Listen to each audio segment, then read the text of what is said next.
Behold, Bohol, an island paradise, refreshing, gentle, rich, magical. Bohol is a beautiful place in the Philippines, accessible to Manila and major destination.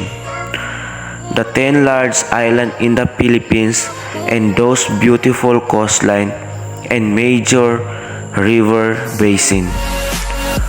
Bohol is the Philippine prime tour destination. Bohol was the site of a blood compact considered in the Philippines as its first international treaty of friendship with a foreign country. Bohol is a beautiful island province in the Philippines for stunning natural scenery, friendly locals, and delicious food. There in Bohol can explore many beaches and diving spots. In this video, we will talk about best thing to do and places to visit in Bohol. You will definitely love every single destination on this list. So before we begin, I made this video to entice you, show the beauty of this place. Now you have seen its hidden beauty, so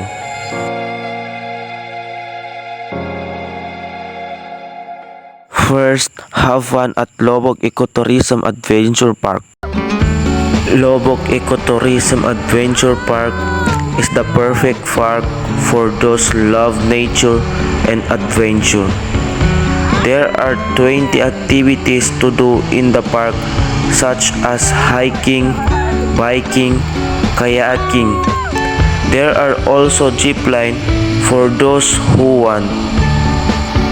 The second is Bohol Firefly Watching. This is an activity that people of all can enjoy and this is a great way to see the area natural beauty. One of the best places is to see firefly in Bohol is the Avaton River.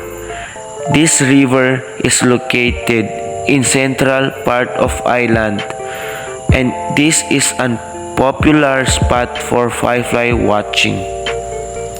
The third is see the tarsier in the Philippines.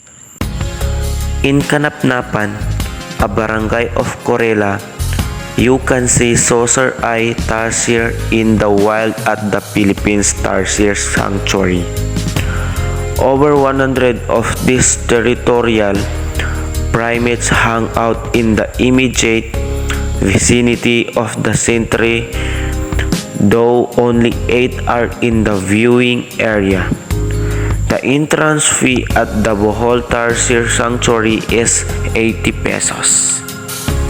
The fourth is take a tour of the rice terraces. The mountainous Banawi in Ifugao Province, located in the northern part of Luzon, has captured the interest of both local and international travelers because of its rich culture, cool weather, untouched mountain range, and the warmth of the local Ifugao. The fifth is visit Bohol Chocolate Hills.